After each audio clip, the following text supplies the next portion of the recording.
A teoria habitual chamada relação estrutura-atividade quantitativa, QSAR, diz que duas moléculas estruturalmente compatíveis trocam informações específicas, químicas, o que ocorre quando elas se chocam. E como uma chave que encontra o seu buraco de fechadura, motivo pelo qual essa teoria é com frequência chamada de modelo do buraco de fechadura ou de interação entre chave e buraco.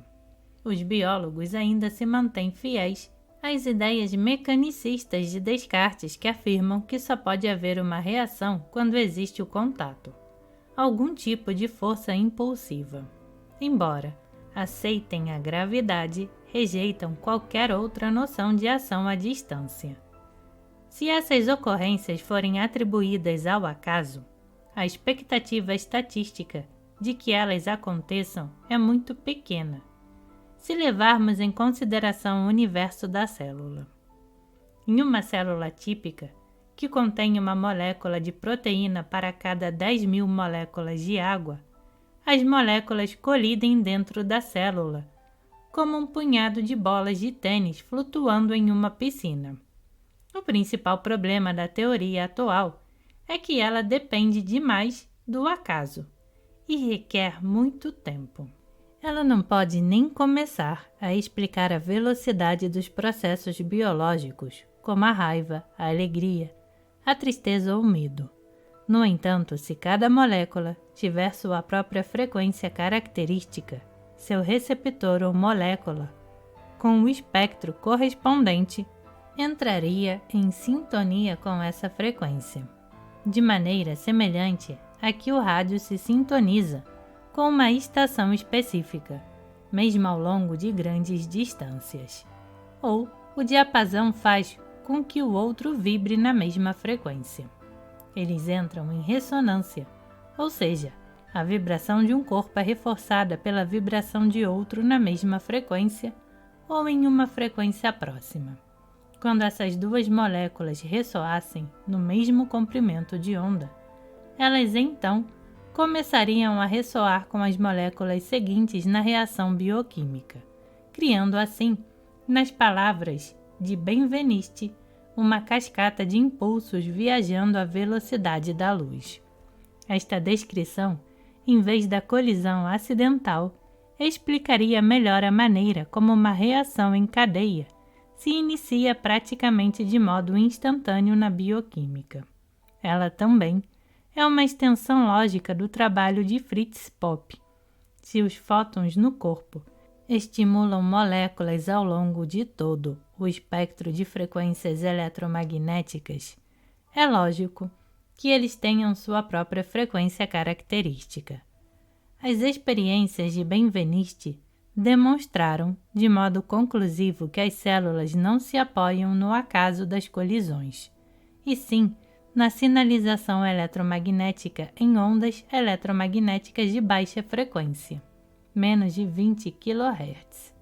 As frequências eletromagnéticas examinadas por Benveniste correspondem a frequências na amplitude de áudio, embora não emitam nenhum ruído efetivo que possamos detectar. Todos os sons em nosso planeta, como o da água correndo em um rio, o estalo de um trovão, a detonação de uma arma de fogo, o chilrear de um pássaro, ocorrem em uma frequência baixa, entre 20 Hz e 20 kHz, a amplitude na qual o ouvido humano consegue escutar.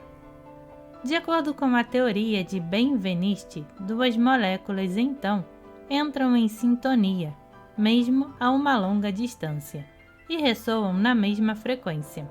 Essas duas moléculas ressonantes criaram assim outra frequência, que entraria em ressonância com a molécula ou grupo de moléculas seguinte, no estágio subsequente da reação biológica. Isso explicaria, no ponto de vista de Benveniste, o motivo pelo qual minúsculas mudanças em uma molécula, como a substituição de um peptídeo, exerceriam um efeito radical no que a molécula efetivamente faz. Isso não é tão forçado se levarmos em conta o que já sabemos a respeito de como as moléculas vibram. Tanto as moléculas específicas como as ligações intermoleculares emitem certas frequências particulares que podem ser detectadas a bilhões de anos-luz de distância pelos telescópios modernos altamente sensíveis. Essas frequências há muito são aceitas pelos físicos, mas ninguém na comunidade biológica, salvo Fritz Albert Popp e seus predecessores, fez uma pausa para avaliar se elas de fato têm algum propósito. Outros cientistas antes de Benveniste, como Robert O. Baker e Cyril Smith, haviam realizado experiências significativas sobre as frequências eletromagnéticas nas coisas vivas.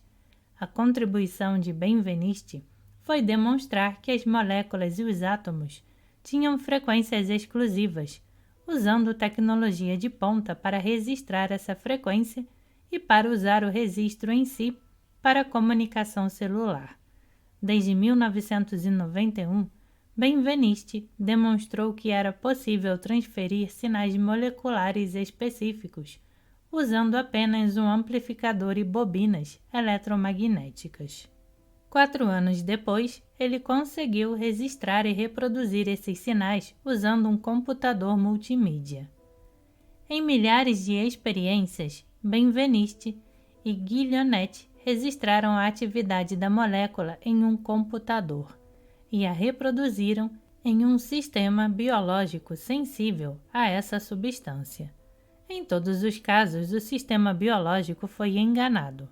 Pensou que estivesse interagindo com a substância propriamente dita e agiu como normalmente agiria, iniciando a reação em cadeia biológica. Outras pesquisas também demonstraram que a equipe de Benveniste era capaz de apagar esses sinais e interromper a atividade nas células por meio de um campo magnético alternado, trabalho que realizaram em colaboração com o Centro Nacional de Pesquisa Científica em Meudon, França.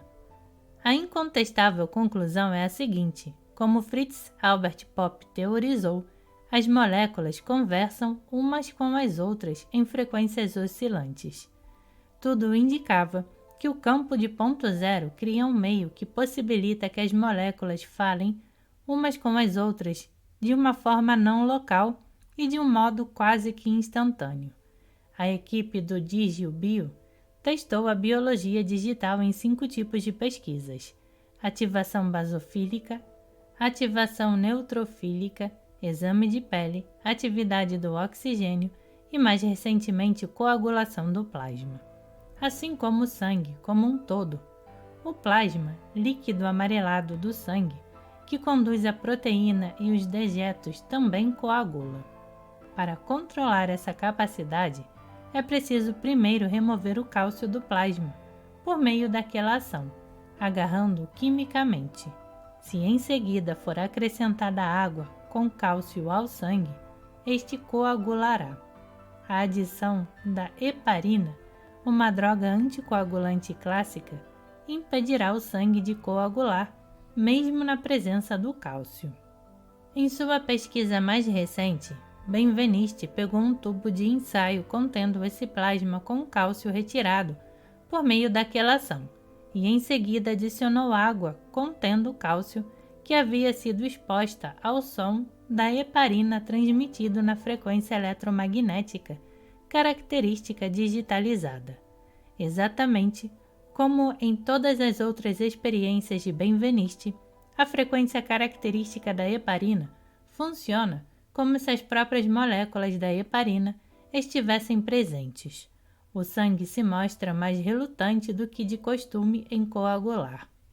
Em uma de suas experiências, talvez a mais impressionante, Benveniste demonstrou que o sinal podia ser transmitido para o outro lado do mundo por e-mail ou em um disquete enviado pelo correio.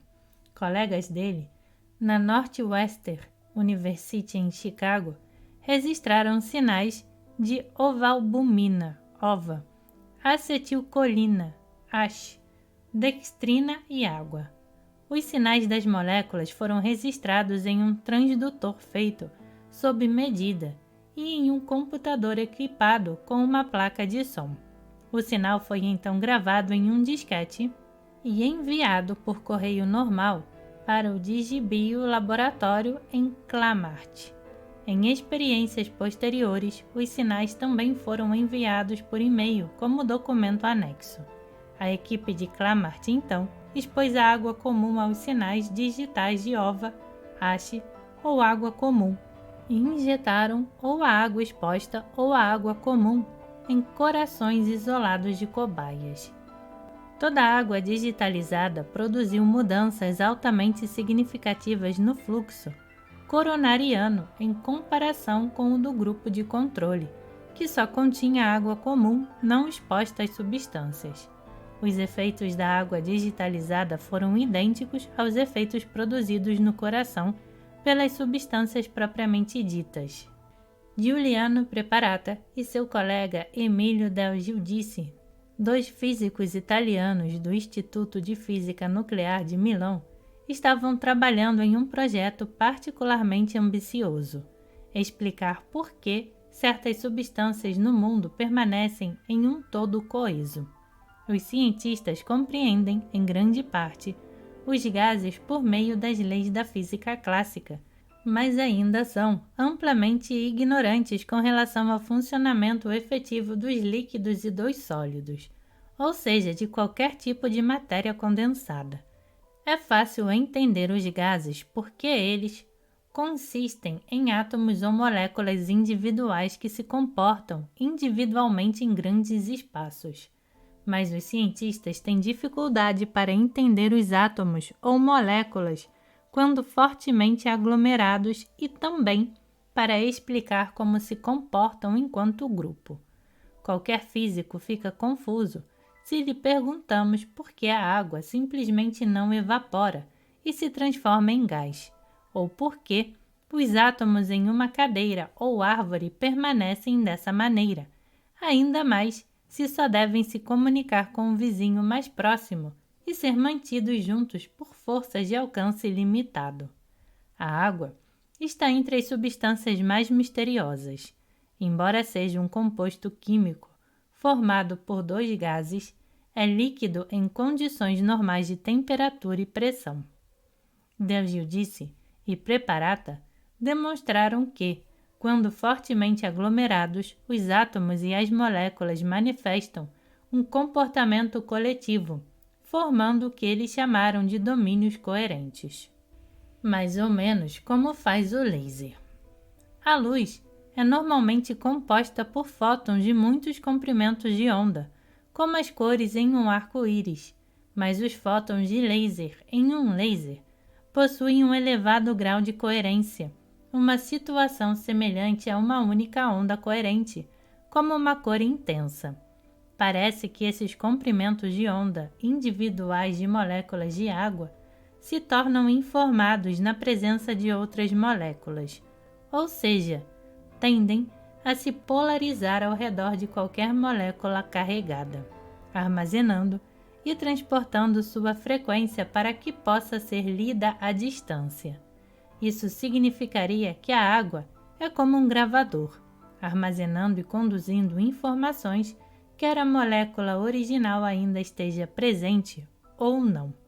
O agitamento dos recipientes, como é feito na homeopatia, parece funcionar como um método para acelerar o processo. A água é tão vital para a transmissão da energia e informações que as pesquisas de Benveniste, na verdade, demonstram que os sinais moleculares só podem ser transmitidos no corpo se isso for feito em um meio aquoso. No Japão, um físico chamado Kunio Yasui, do Instituto de Pesquisa em Informação e Ciência, na Notre Dame Senshin, Universidade em Okayama, também descobriu que as moléculas de água têm alguma função a desempenhar ao organizar a energia discordante em fótons coerentes, processo chamado de superradiância. Isso indica que a água, sendo o meio natural de todas as células, atua como condutor fundamental da frequência característica de uma molécula em todos os processos biológicos, e que as moléculas de água se organizam para formar um padrão no qual as informações sobre as ondas podem ser registradas. Se Benveniste estiver certo, a água não apenas envia o sinal, mas o amplifica. O aspecto mais importante da inovação científica não é necessariamente a descoberta original, e sim as pessoas que copiam o trabalho. É a reprodução dos dados iniciais que confere legitimidade à nossa pesquisa e convence a comunidade científica ortodoxa de que estamos a caminho de algo importante. Apesar do escárnio praticamente universal da comunidade científica para com os resultados de Benveniste, pesquisas bem conceituadas começaram a aparecer em outras instituições. Em 1992, a FASEB realizou um simpósio, organizado pela Sociedade Internacional de Bioeletricidade, que examinou as interações dos campos eletromagnéticos com os sistemas biológicos.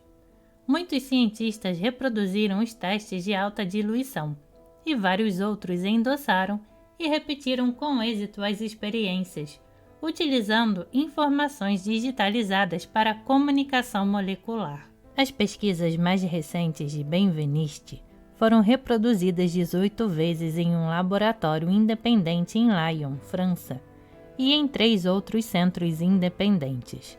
Vários anos depois do episódio da memória da água na Nature, equipes científicas ainda tentavam provar que Benveniste estava errado. A professora Madeleine Ennis, da Queen's University, em Belfast, associou-se a uma grande equipe de pesquisa pan-europeia, na esperança de mostrar, de uma vez por todas, que a homeopatia e a memória da água eram um total absurdo. Um consórcio de 4 laboratórios independentes na Itália, na França, na Bélgica e na Holanda, dirigido pelo professor M. Robert Freud, da Universidade Católica de Louvain, em Bruxelas, conduziu uma variação da experiência original de Benveniste com a desgranulação de basófilos. A experiência foi impecável. Nenhum dos pesquisadores sabia qual era a solução homeopática e qual era a água pura. Todas as soluções tinham até mesmo sido preparadas por laboratórios que nada tinham a ver com a experiência. Os resultados também foram codificados, decodificados e tabelados por um pesquisador independente também, sem nenhuma ligação com o estudo. No final, 3 ou 4 laboratórios obtiveram resultados estatisticamente significativos com os preparados homeopáticos. Mesmo assim, a professora Ennis não acreditou nos resultados e os atribuiu a erros humanos. Para eliminar os possíveis caprichos dos seres humanos, ela aplicou um protocolo de contagem automatizada aos números que tinha. No entanto, até mesmo os resultados automatizados revelaram a mesma coisa.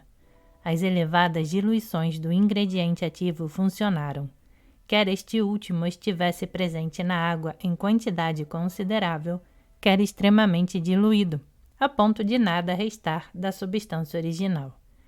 Ennis foi forçada a reconhecer o seguinte: os resultados obrigam-me a suspender a minha incredulidade e começar a procurar explicações racionais para as nossas constatações.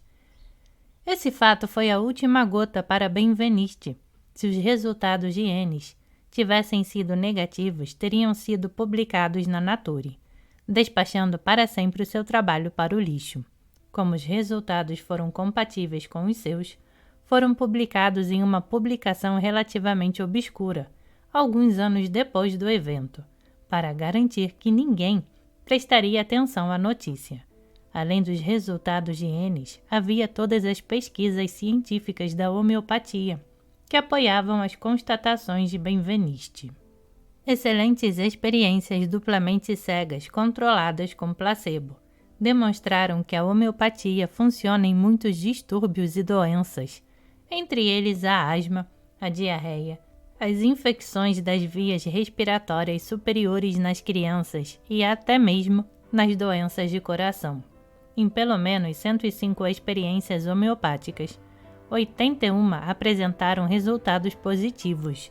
As mais incontestáveis foram conduzidas em Glasgow pelo Dr. David Haley, cujas experiências duplamente cegas controladas com placebo demonstraram que a homeopatia funciona para asma, com todas as verificações e comparações habituais de um imaculado estudo científico.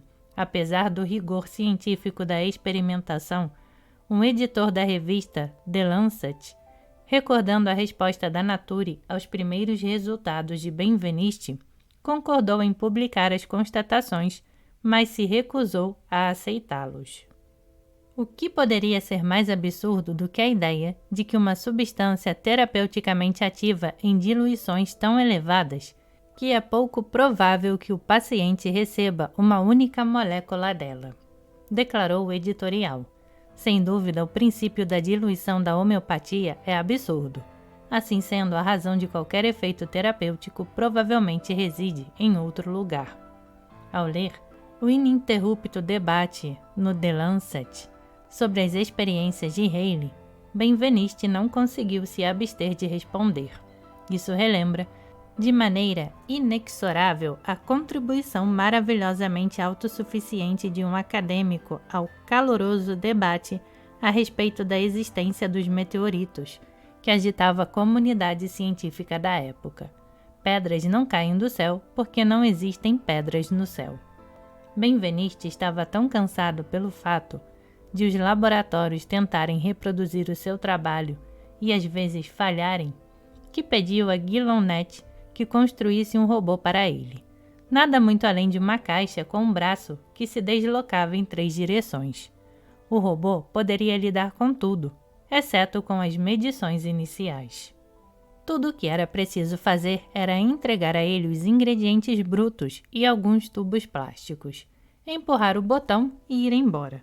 O robô pegava a água que continha cálcio, colocava em uma bobina, tocava o sinal da heparina durante 5 minutos, para que a água fosse informada em seguida, misturava a água informada no tubo de ensaio com plasma.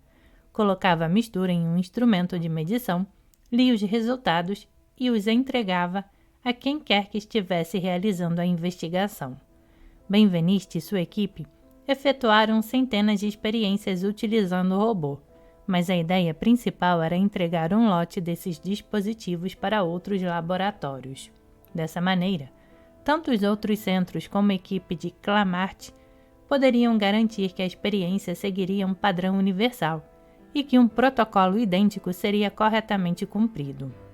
Enquanto trabalhava com o robô, Benveniste descobriu em grande escala o que Pope havia presenciado com as suas pulgas d'água, indícios de que as ondas eletromagnéticas das coisas vivas estavam exercendo um efeito sobre o ambiente. Quando o robô ficou pronto, Benveniste descobriu que a máquina funcionava bem, exceto em certas ocasiões. Estas sempre coincidiam com os dias em que determinada mulher estava presente no laboratório.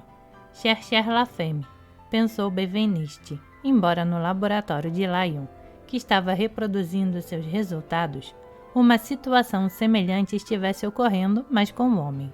Benveniste realizou várias experiências em seu laboratório, executadas tanto manualmente como pelo robô, para isolar o que a mulher estava fazendo e que impedia a experiência de funcionar. O método científico dela era impecável e ela seguia o protocolo à risca. A mulher, médica e bióloga, era uma profissional experiente e meticulosa, contudo não obteve resultados em nenhuma ocasião. Após 6 meses de experiências, uma única conclusão era possível. Algo a respeito da presença da mulher estava impedindo que um resultado positivo ocorresse. Era vital que Benveniste chegasse ao cerne do problema, pois ele sabia muito bem o que estava em jogo. Ele poderia enviar o robô para um laboratório em Cambridge, e se eles obtivessem resultados insatisfatórios por causa de uma pessoa em particular, o laboratório chegaria à conclusão de que a experiência estava errada, quando o problema tinha a ver com alguma coisa ou alguém presente no ambiente. Os efeitos biológicos não encerram nada sutil. Se modificarmos a estrutura ou a forma de uma molécula, mesmo que apenas levemente, alteraremos por completo sua capacidade de se encaixar nas células receptoras, ligado ou desligado, com sucesso ou fracasso. Um medicamento funciona ou não funciona. Nesse caso, alguma coisa na mulher estava interferindo na comunicação das células na experiência de Jacques Benveniste. Ele desconfiava que a mulher estivesse emitindo alguma forma de onda que estava bloqueando os sinais. Ele, então, desenvolveu um método para testar se isso de fato vinha ocorrendo, e logo descobriu que a mulher estava emitindo campos eletromagnéticos que estavam interferindo na sinalização da comunicação da experiência. À semelhança das substâncias carcinogênicas de Pope, ela era uma embaralhadora de frequências. Isso parecia incrível demais para ser verdade. Dava a impressão de pertencer mais à esfera da magia do que à da ciência, pensou Benveniste. Ele pediu então que a mulher segurasse um tubo com glóbulos homeopáticos na mão durante 5 minutos e em seguida testou o tubo com o seu equipamento. Toda a atividade, toda a sinalização molecular havia sido apagada. Benveniste não era um teórico, nem mesmo era físico. Ele acidentalmente invadira o mundo do eletromagnetismo e agora estava preso nele, fazendo experiências em um território totalmente desconhecido para ele. A memória da água e a capacidade das moléculas de vibrar em frequências muito altas e muito baixas. Esses eram os 2 mistérios que ele não chegava nem perto de resolver. Tudo o que poderia fazer era prosseguir onde se sentia mais à vontade, nas experiências de laboratório, e mostrar que esses efeitos eram reais. Mas uma coisa parecia clara para ele, por alguma razão desconhecida, na qual ele não se deteve, esses sinais também pareciam ser enviados para fora do corpo e, de algum modo, eram assimilados e ouvidos.